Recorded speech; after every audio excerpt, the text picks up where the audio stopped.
ایک ہے کسی کو پکارنا، کسی سے مدد چاہنا، کسی سے کسی کام کے اندر جو ہے کوئی امداد کی خواہش کرنا، جو کہ ہو دنیاوی جو معمولات ہیں، جو عام ہمارے قواعد ہیں، ظاہری مادی اسباب و وسائل کے درجے میں، وہ شرک نہیں ہے۔ میں کسی سے کہتا ہوں مجھے ذرا پانی پلا دو،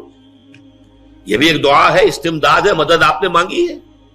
اس سے اپنی ایک ضرورت پوری کرنے کے لیے کہا ہے، لیکن کیا ہے یہ کہ گھڑا ہے وہاں رکھا ہوا ہے، وہاں پانی ہے، اس میں سے پانی لائے گا وہ دے دو۔ جو ظاہری قوانین طبیعہ جو ہے ان کے دائرے کے اندر اندر کوئی دعا، کوئی استمداد، کوئی استعانت، کوئی استغاثہ، اس میں کوئی حرج نہیں۔ غیبی اعتبار سے کسی کے ساتھ بھی کوئی دعا کی جائے گی اللہ کے سوا، وہ شرک ہے۔ وہ استدعا ہو، استغاثہ ہو، استعانت ہو، استمداد ہو، استنصار ہو، کچھ بھی ہو، غیبی طور پر دنیا کے معروف طریقوں میں اور جو ہمارے طبعی قوانین ہیں ان کے دائروں کے اندر اندر مدد مانگنا، اس میں قطعاً کوئی شرک نہیں، یہ توحید ہے۔ البتہ اس میں بھی ایک باریک نکتہ ہے۔ ایک بزرگ تھے جو فوت ہو گئے، انہوں نے یہ بات مجھے جس طرح سمجھائی تھی وہ آج بھی میں ان کا مشکور ہوں کہ دنیا میں عام قاعدے قانون کے تحت بھی کسی سے کچھ کہنا کہ بھائی میرا یہ کام آپ کر دیجئے، آپ کر سکتے ہیں، ایک دفعہ کہنا جائز ہے، دوسری مرتبہ یاد دلا دینا کہ شاید بھول گئے، وہ بھی جائز ہے، تیسری مرتبہ کہنا شرک ہو جائے گا۔ تم نے یہ سمجھا ہے کہ تمہارا کام یہی کر سکتا ہے، کام کرنے والا تو اللہ ہے۔ لا فاعل فی الحقیقت ولا مؤثر الا اللہ، حضور نے فرمایا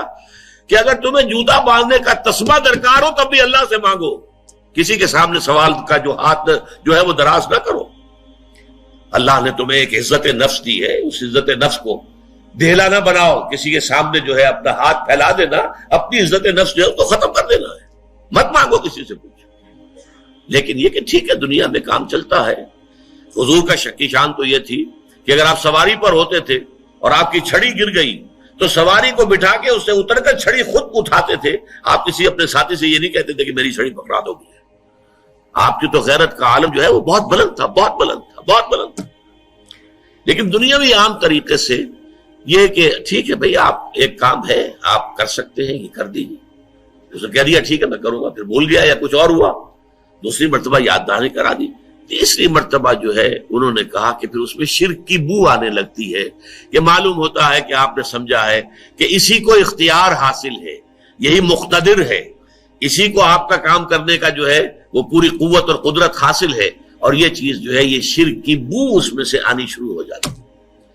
لیکن یہ ہے معاملہ سارا جو اسباب عادیہ کے تحت، اس سے ماورا آپ کسی کو نہیں پکار سکتے۔ دیکھیے سب سے بات نکتے کی بتا دوں آپ کو، فرشتے کو تو ہم مانتے ہیں نا، حضرت شیخ عبد القادر جیلانی رحمۃ اللہ علیہ کی روح ہے یا نہیں ہے، سنتی ہے نہیں ہے، حاضر ہے کہ نہیں ہے، ناظر ہے کہ نہیں ہے، 100 اختلاف ہو جائیں گے، اختلافات کی تو گنجائش ہے نا۔ فرشتہ ہے یا نہیں ہے، وہ تو فرشتہ تو ہے، آپ کے دونوں کندھوں پہ بیٹھا ہوا ہے، کرامن کاتبین ہے کہ نہیں ہے، یرسل علیکم حفظہ، آپ کے جو باڈی گارڈ اللہ فرشتہ نہیں بھیجتا، لیکن آپ فرشتے سے بھی نہیں کہہ سکتے کہ میرا یہ کام کرو۔ فرشتے کے وجود پہ تو کوئی شک نہیں ہے، یا جبرائیل میرا یہ کام کرو، قطعاً نہیں، غلط، شرک۔ لا تدعو مع اللہ احدا، اللہ کے سوا پکارنا کسی کو نہیں ہے، دعا کسی سے نہیں ہے، استغاثہ کسی کا نہیں ہے، استعانت کسی سے نہیں ہے، استمداد کسی سے نہیں ہے، استنصار کسی سے نہیں ہے سوائے اللہ۔